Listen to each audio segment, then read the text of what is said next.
डोडो TV.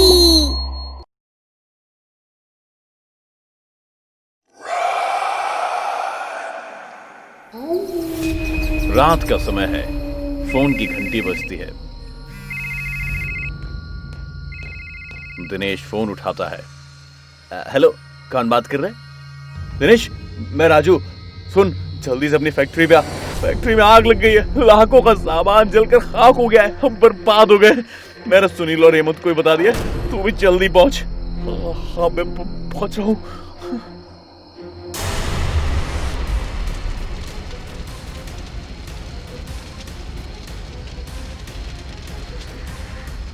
मुझे तो लगता है वो लौट आई है। उसने कहा था ना वो लौट आएगी और हम में से किसी को नहीं छोड़ेगी।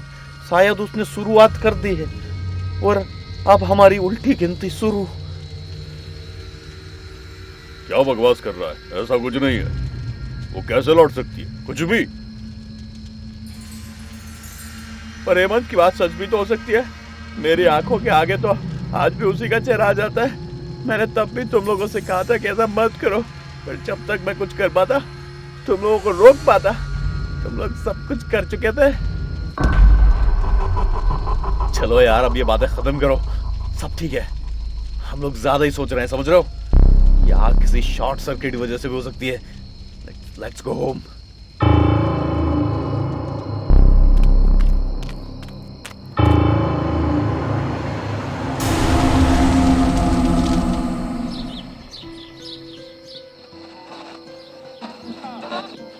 कोई सुहाना सफर और ये मौसम हंसी।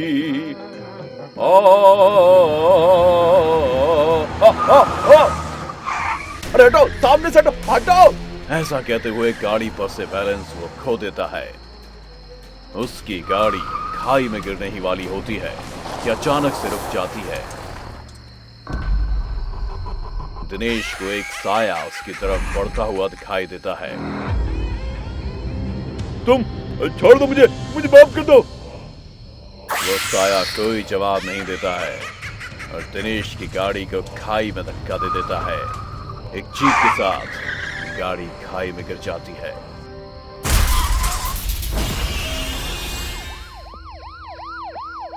दिनेश की लाश रखी है। पुलिस वाले क्राइम सीन पर हैं और राजू, हेमंत और सुनील भी। आप तीनों को किसी पर कोई शक? नहीं, ऐसा कुछ नहीं है। ठीक है, वैसे ऐसा कोई सुराग भी नहीं मिला है, नॉर्मल एक्सीडेंट केस लगता है। पुलिस वहां से चली जाती है। एक्सीडेंट कैसे हो सकता है? दिनेश इस रास्ते से रोज आता था और इतना अच्छा ड्राइवर था, फिर भी एक्सीडेंट कैसे? पता नहीं, कुछ समझ में नहीं आ रहा, पर डर लग रहा है मुझे अब। वो तीनों वहां से अपने अपने घर की तरफ चले जाते हैं। अगले दिन सुबह राजू हेमंत को फोन करता है। ऑफिस कब तक आएगा? वो मीटिंग है ना आज। बस स्विमिंग कर रहा हूं, 1 घंटे में निकलता हूं। ओके, जल्दी आ। फोन कट जाता है। हेमंत अपने घर के पूल में स्विमिंग कर रहा है। ये रोज जब तक स्विमिंग ना कर लूं, दिन की शुरुआत नहीं होती। किसी और के बंगले में, उसके स्विमिंग पूल में स्विमिंग करने का कुछ अलग ही मजा है ना? कौन है यार?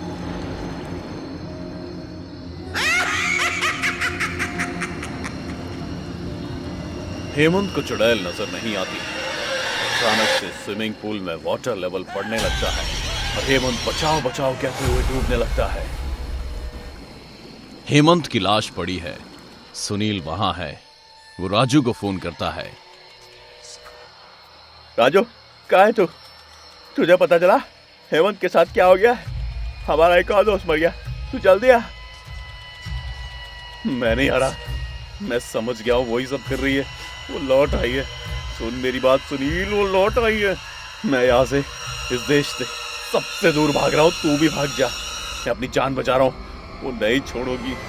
अब मेरा ही नंबर है। सही कहा तूने, अब तेरा ही नंबर है। और तू इस नंबर से अब कहीं नहीं भाग पाएगा। अब तू जान से जाएगा। राजू पीछे मुड़कर देखता है, सामने एक भयानक सी चुड़ैल खड़ी है। तुम लौट आए, मुझे छोड़ दो, माफ कर दो, मैं तुम्हारे हाथ जोड़ता हूँ। हाँ, मैं लौट आई और अब जैसे तेरे दोस्त गए तू भी जाएगा। क्या कहा तूने? माफ कर दूं? माफ कर दूं मैं तुझे? नहीं कर सकती। कैसे कर दूं? तूने और तेरे उन दोस्तों ने मेरे साथ धोखा किया। मेरे यहाँ काम करने वाले नौकर थे तुम लोग,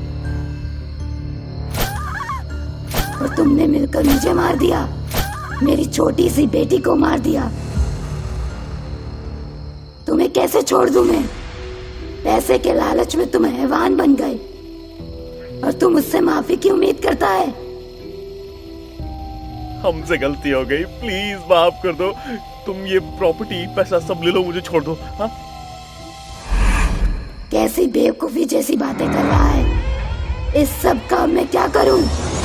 अब मुझे बस शांति चाहिए, और वो इस सब से नहीं, तुझे मार कर मिलेगी। तुमने अपने लालच में मुझे मार डाला, मेरी छोटी सी बच्ची को भी नहीं बख्शा।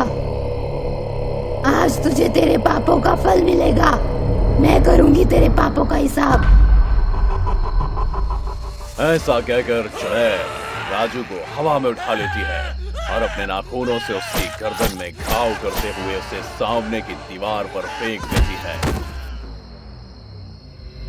पैसे के लालची, मार डाला मुझे और मेरी फूल सी बच्ची को पैसों के लिए। छी, अब तू मर। ऐसा कहते हुए चुड़ैल राजू को मार देती है। तभी राजू के कमरे का गेट खुलता है। सुनील आता है और चुड़ैल को देखता है।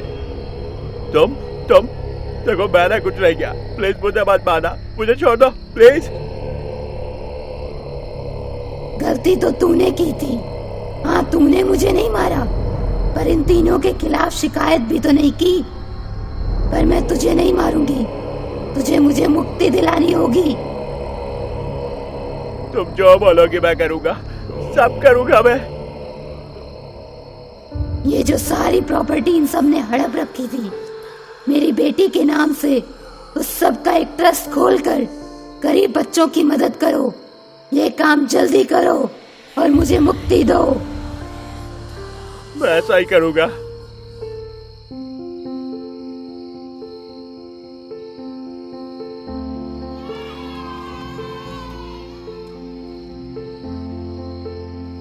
अब मैं जा रही हूँ, लेकिन इस सब की जिम्मेदारी तुझे सौंप कर जा रही हूँ। मैं अब कभी वापस नहीं आऊंगी। मेरा मतलब पूरा हुआ। राहुल और प्रीति तेज कदमों से घर की तरफ बढ़ते जा रहे थे। रात का अंधेरा बढ़ता ही जा रहा था और उनके कदमों की चाल भी। राहुल भैया, हमें इधर से नहीं आना चाहिए था। इस रास्ते पर ही तो वो चुड़ैल का घर पड़ता है। हाँ प्रीति, तुम ठीक कह रही हो, पर अब डरो मत, मैं तुम्हारे साथ हूँ। हम जल्दी से घर पहुंच जाएंगे। हाँ? वो दोनों आगे बढ़ ही रहे होते हैं। रास्ते में उस चुड़ैल का घर पड़ता है। वहां पहुंचते ही अचानक से तेज हवाएं चलने लगती हैं। स्ट्रीट लाइट भी जलने बुझने लगती है और तभी सामने आती है वो बड़े नाखूनों वाली चुड़ैल। इससे पहले कि प्रीति राहुल से कुछ कह पाती, कुछ समझ पाती, चुड़ैल प्रीति के बाल पकड़कर उसे ऊपर खींच लेती है। चुड़ैल आसमान में उड़ने लगती है। उसके बड़े शरीर के सामने प्रीति का शरीर एकदम छोटा सा लग रहा था। आज मैं इसे अपने साथ ले जाऊंगी, इसका खून पी जाऊंगी और अपनी भूख मिटाऊंगी। ऐसा कहकर वो चुड़ैल प्रीति के गले पर नाखूनों की चोट करती है। प्रीति के गले पर घाव हो जाते हैं और उसका खून चुड़ैल के नाखूनों पर लग जाता है और चुड़ैल नाखूनों पर लगा खून पीने लगती है। मेरी बहन को छोड़ दो, प्लीज प्लीज उसे छोड़ दो। मेरी बहन को छोड़ दो, प्लीज उसे छोड़ दो। चुड़ैल कोई जवाब नहीं देती है और कुछ ही देर में हंसते हुए वो अपने घर चली जाती है। राहुल दरवाजा खटखटाता है। प्रीति, मेरी बहन, छोड़ प्रीति को, छोड़।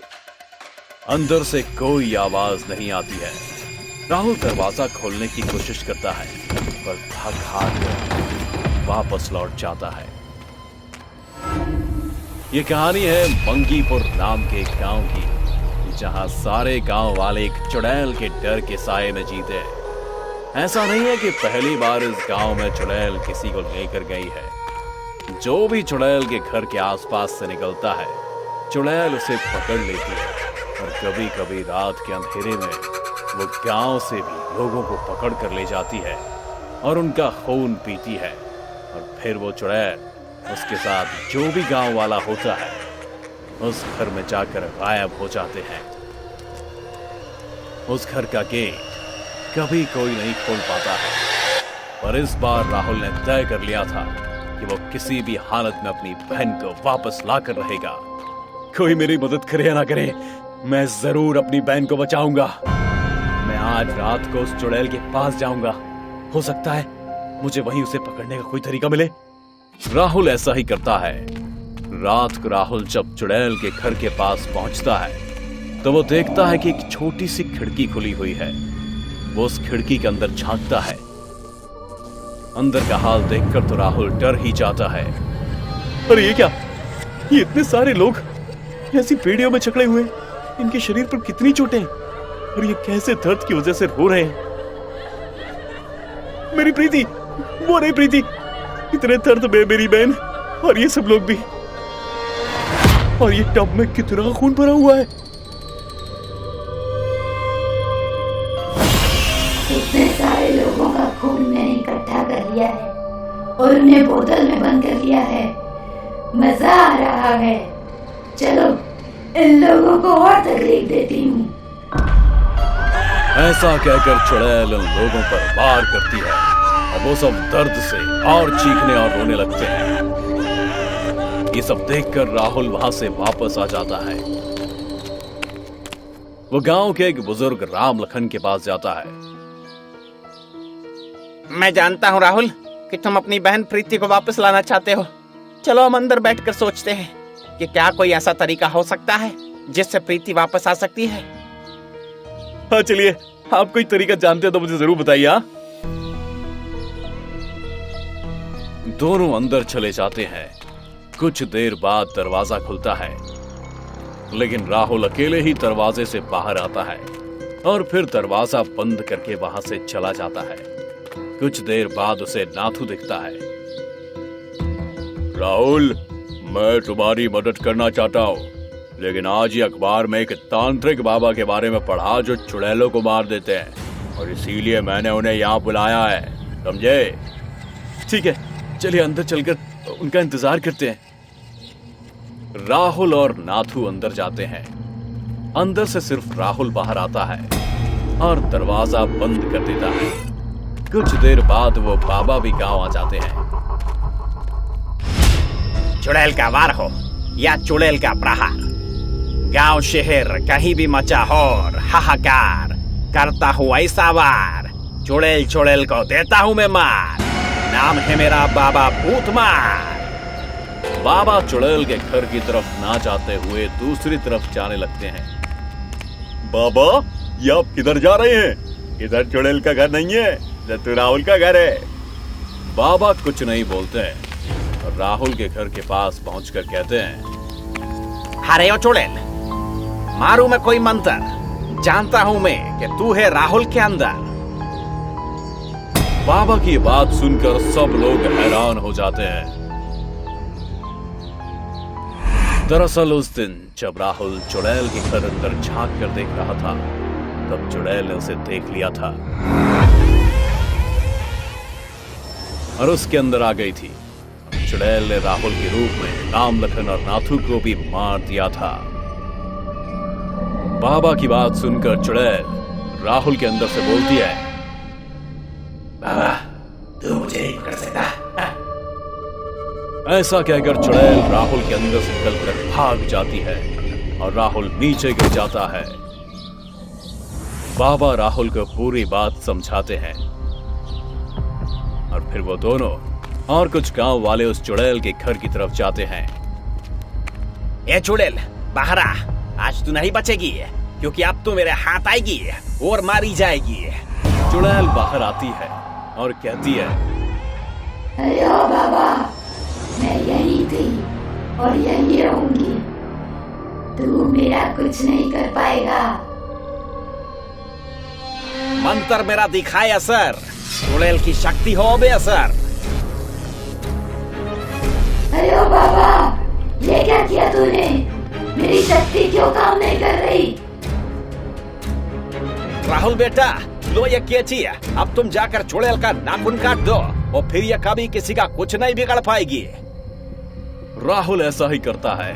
उस चुड़ैल के नाखून कटते ही वो नीचे गिर जाती है और अपनी शक्ति से बाबा उसे जला देते हैं।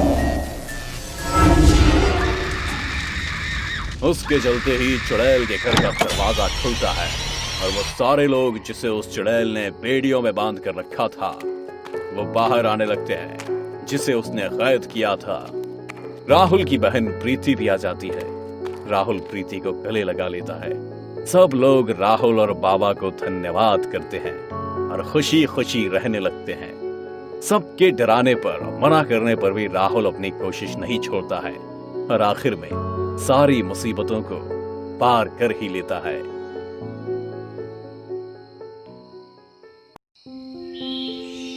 बात हमारे पुराने घर की है, जहां मैं और सुजाता रहते थे।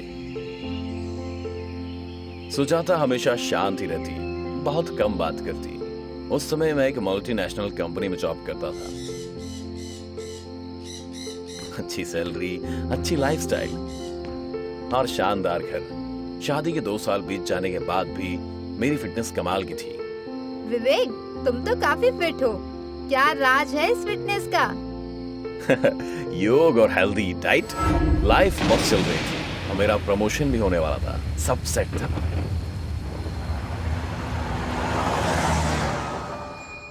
इसी दौरान एक दिन सुबह विवेक जागा। वो बहुत कमजोरी महसूस कर रहा था। शायद वर्कलोड ज्यादा हो गया और कल रात की पार्टी, शायद थकान ज्यादा हो गई। आज की लीव डाल देता हूं, घर पर रहकर आराम करूंगा। मैं उस दिन ऑफिस नहीं गया, घर के ही कुछ काम निपटाए और आराम किया।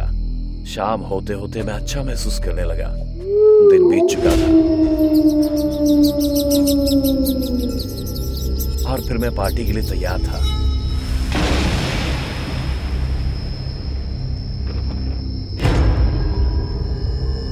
अब तो बहुत थक गया, चढ़ भी गई। सो जाता हूं। बिस्तर पर लेटते ही कब नींद आई पता ही नहीं चला। सुबह उठा, मेरा सर घूम रहा था, शरीर टूट रहा था। ऐसा लग रहा था मानो 2 कदम भी चला तो गिर जाऊंगा। ये क्या हो गया मुझे? पार्टी तो पहले भी करता था, लेकिन आज तक कभी ऐसा नहीं हुआ। यार, आई एम फीलिंग टायर्ड, सो आज ऑफिस नहीं आ पाऊंगा। अब तो ये सिलसिला चल पड़ा। हर सुबह मेरे लिए एक जंग होती जा रही थी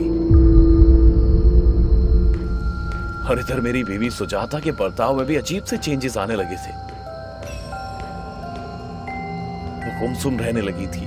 उससे कई दिनों तक एक शब्द भी नहीं कहा उसने। एक दिन मेरा दोस्त संजय मुझसे मिलने आया। कैसा है तू? क्या हुआ है तुझे? इतना कमजोर कैसे हो गया भाई? भाई समझ ही नहीं आ रहा। डॉक्टर बोला सब नॉर्मल है, लेकिन मेरी हालत दिन ब दिन खराब होती जा रही है। ऐसा फील होता है जैसे मेरे शरीर में जान ही नहीं है यार।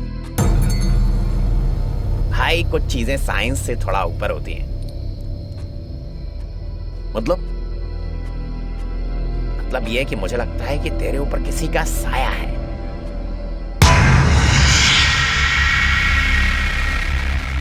वैसे मैं इन बातों पर विश्वास नहीं करता, लेकिन उस रात संजय की बात ने मुझे सोने नहीं दिया। मैं देर रात तक जाग रहा था। तभी लगभग 12 बजे मुझे कुछ आहट सुनाई दी। कौन है वहां? सुजाता, तुम हो क्या?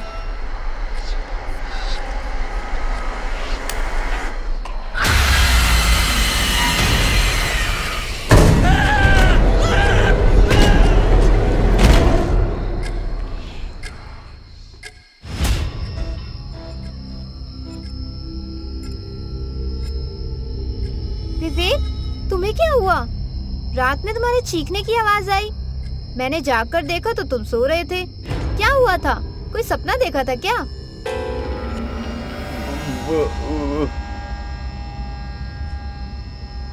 भाभी, इसको शायद किसी चीज का गहरा सदमा लगा है, इसलिए बोल नहीं पा रहा है।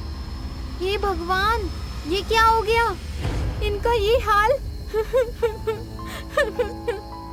आप फिक्र मत करो, मैं इन समस्याओं का इलाज ढूंढ कर लाता हूँ।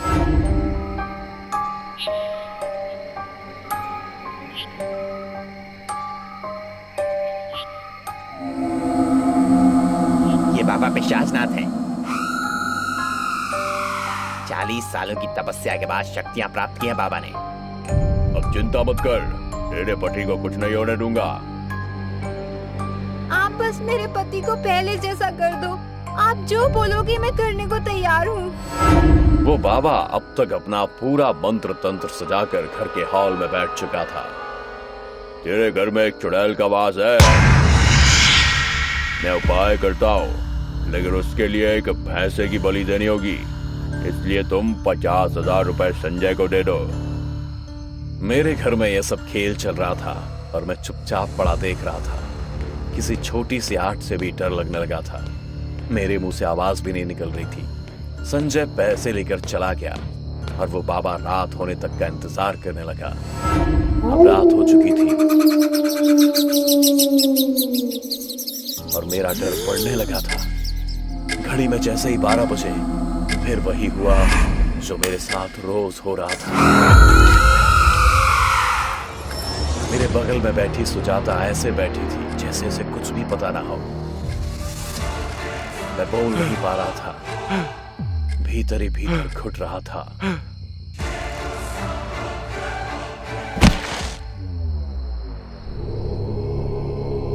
हाल तू जलाल तू, आई बला को टाल तू, हाल तू जलाल तू।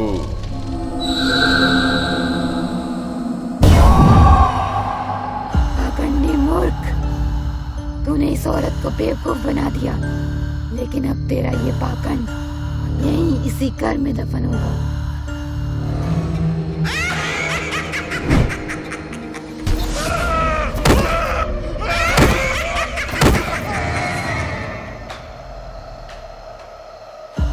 बाबा, उठिए बाबा।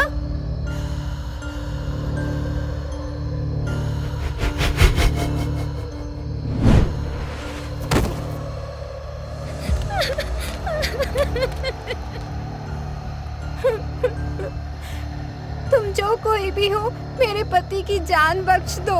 इन्होंने तुम्हारा क्या बिगाड़ा है? मुझे तेरे पति के खून का स्वाद लग गया है।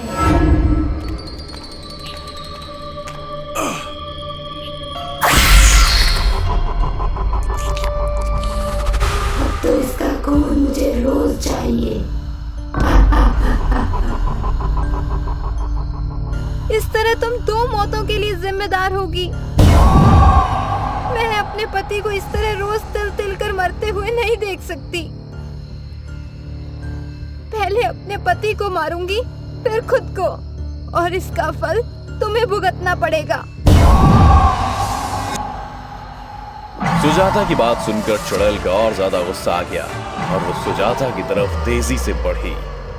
सुजाता को जैसे ही पकड़ा, सुजाता के गले में पड़े मंगलसूत्र की रोशनी और शक्ति निकली।